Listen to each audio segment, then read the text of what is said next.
TVS পডকাস্টে সবাইকে স্বাগতম। সঙ্গে আছি আমি রকুনুজ্জামান মনি। ঢাকা উত্তর দক্ষিণ সহ দেশের গুরুত্বপূর্ণ 6টি সিটি কর্পোরেশনে প্রশাসক হিসেবে নিয়োগ পেয়েছেন বিএনপির জ্যেষ্ঠ নেতারা। দীর্ঘ সময় ধরে যেখানে সরকারি কর্তা ব্যক্তিরা এই চেয়ারগুলো সামলেছেন, সেখানে এখন বসছেন রাজনীতিবিদরা। অনেকে একে দেখছেন স্থানীয় সরকারের গণতন্ত্রীকরণ হিসেবে, আবার অনেকের মনে প্রশ্ন, নির্বাচন ছাড়াই এভাবে দলীয় নেতাদের বসানোর ফলে নিরপেক্ষ ভূমিকা থাকবে কিনা সে বিষয়ে। এছাড়াও নাগরিক সেবার মান কি এতে বাড়বে, নাকি দলীয় রাজনীতির প্রভাব আরও বাড়বে, এসব প্রশ্ন ঘুরছে জনমনে। আজ আমরা এগুলো বোঝার চেষ্টা করব। আমাদের সঙ্গে যুক্ত আছেন সদ্য বিদায়ী অন্তর্বর্তী সরকারের করা স্থানীয় সরকার সংস্কার কমিশনের সদস্য ও Bangladesh institute of international and strategic স্টাডিজের পরিচালক ডক্টর মাহফুজ কবির। আপনাকে স্বাগতম। আমরা শুরুতে একটু জানতে চাই, সিটি কর্পোরেশনের মতো জায়গায় প্রশাসনিক কাজে অভিজ্ঞদের বদলে এবার আমরা দেখলাম যে রাজনীতিবিদদের নিয়োগ দেওয়া হয়েছে। বিষয়টিকে আপনি কিভাবে দেখছেন এবং এটি উন্নয়নমূলক কাজে কতটা গতির সঞ্চার করবে, নাকি আসলে শেষ পর্যন্ত পেশাদারিত্বের ঘাটতি দেখা যাবে? আপনার বিশ্লেষণ একটু জানতে চাই।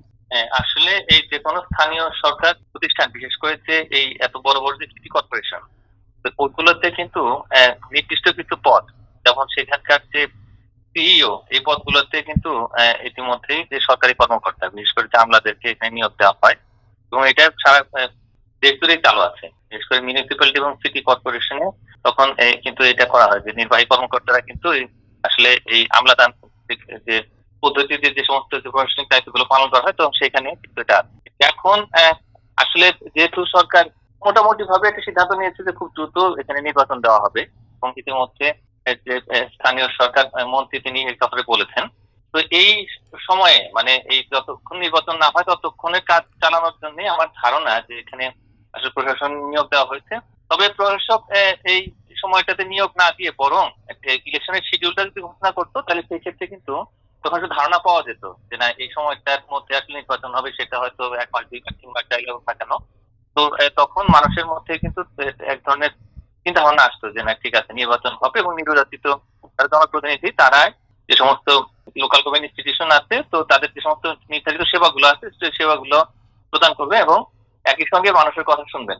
তো আমরা দেখতে পেয়েছি যে গত 1.5 বছর সময়ে কিন্তু আসলে এই পুরো যে লোকাল গভর্নমেন্ট ইনস্টিটিউশন, সেগুলো মোটামুটি ভাবে নেতৃত্ব শূন্য ছিল। এখনো 2-1টা বাদে সব জায়গাতে আসলে এই জনগণের নির্বাচিত প্রতিনিধি সেটার অভাব আছে।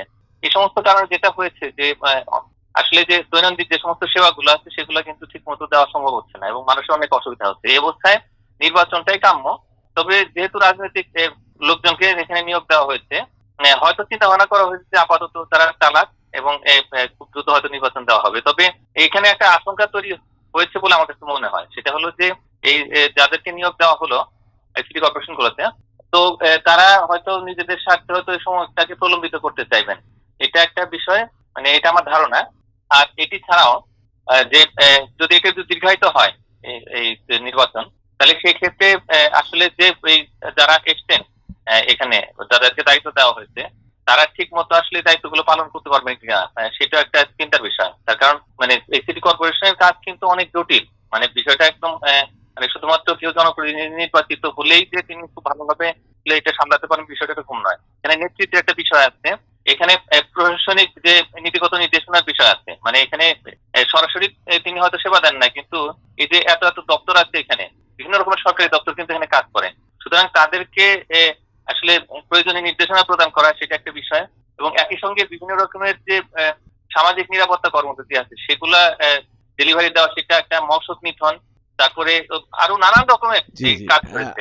আপনি যে প্রসঙ্গগুলো তুলছেন সেগুলো আমরা একটু পর্যায়ক্রমে আসি। আমি শুরুতে শুধু একটা জায়গায় থাকতে চাই, সেটি আসলে যে এই যে নিয়োগ প্রক্রিয়া, এটি আসলে স্থানীয় সরকার আইন এবং গণতান্ত্রিক রীতির সঙ্গে সামঞ্জস্যপূর্ণ কিনা, এটা একটু আমাদের যদি পরিষ্কার করতেন।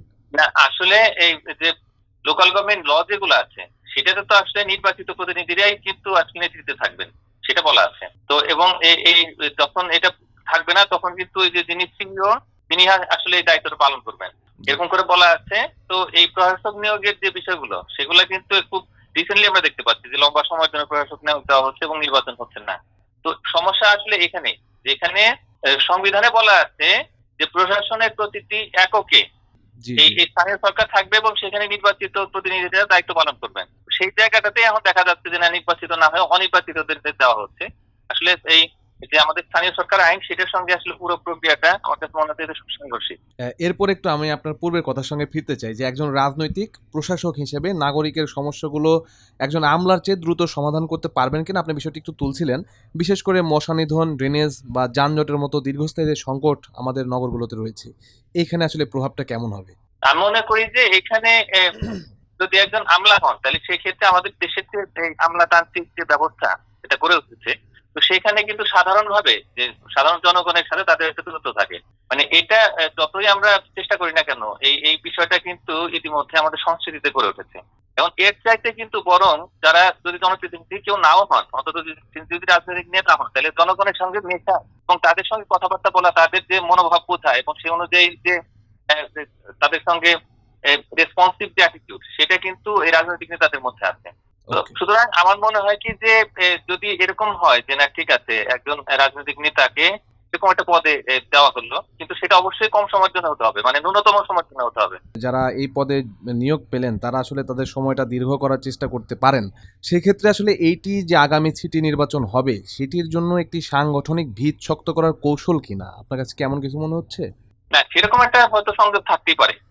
এবং একই সঙ্গে তাদের যে রাজনৈতিক পরিচয় যেটা দেখা যাচ্ছে, তাতে মনে হচ্ছে যে তারা আসলে এই সরকার দলীয় যে নেতা, তাদের মধ্যে থেকেই কিন্তু নির্বাচন করা হয়েছে ওনাদেরকে। সুতরাং এখানে নিশ্চয়ই একটা যে সংযোগ থাকাটা একটা অস্বাভাবিক কিছুই নয়। তো এবং সেটার জন্য হয়তো প্রচেষ্টা আছে।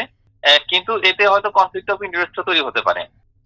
কারণ হচ্ছে কি যে এখানে সবচাইতে ভালো হতো যে যদি এই সময়ের ভিতরে একটা ইলেকশন শিডিউল ডিক্লেয়ার করা হতো, বা অন্তত একটা ইন্ডিকেশন দেওয়া হতো যে না, রমজানের পরে বা এটা খুব একটা অল্প সময়ের ভিতরে এখানে নির্বাচন হবে।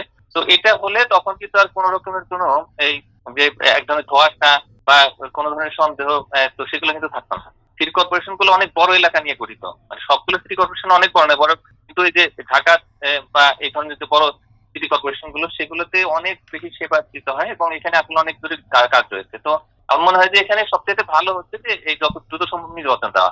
আমরা দেখলাম যে যারা নিয়োগ পেয়েছেন প্রশাসক হিসেবে তারা প্রত্যেকে একটি দল অর্থাৎ বিএনপির নেতা।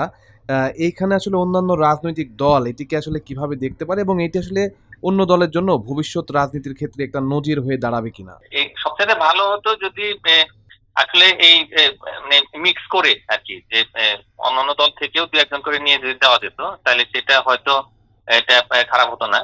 তাহলে সেই ক্ষেত্রে কিন্তু এটা কোনো ধরনের বিতর্কের যে মানে ভবিষ্যতে বিতর্কের জন্ম দেওয়া, সেটার হয়তো নাও দিতে পারতো। তবে যেহেতু সরকার দল থেকে নিয়োগ দেওয়া হয়েছে, তো সুতরাং যারা বিরোধী দলে আছেন, তো তারা নিঃসন্দেহে এটা নিয়ে প্রশ্ন তুলবেন এবং এটা হয়তো সংসদের ভিতরেও গড়াতে পারে এই বিতর্ক। তো সুতরাং একটা বিতর্কের জায়গা তৈরি হয়ে গেছে ইতিমধ্যে। তবে আপনি যেটা বলেছেন যে এখানে হয়তো দলীয় একটা নিয়ন্ত্রণ নেওয়ার চেষ্টা, তো সেটাও হয়তো থাকতে পারে। তো সুতরাং এখন একটা যে ইতিমধ্যে প্রশ্ন তৈরি হবে, এতে কোনো সন্দেহ নেই। এবং এটা নিয়ে যদি সংসদে বিতর্ক হয় এবং নানা রকমের কথাবার্তা ওঠে, সেটাতে অস্বাভাবিক হওয়ার মানে কোনো পরিস্থিতি তৈরি হয়ে গেছে বলে আমার কাছে মনে হয় না। আমাদের সঙ্গে যুক্ত হয়ে আপনার মূল্যবান বিশ্লেষণ জানানোর জন্য আপনাকে অসংখ্য ধন্যবাদ। দর্শক আপনারা যারা শুনছেন আপনাদেরকে অসংখ্য ধন্যবাদ। আমরা আবারও যুক্ত হব নতুন কোনো বিষয় নিয়ে। সে পর্যন্ত ভালো থাকুন, সুস্থ থাকুন।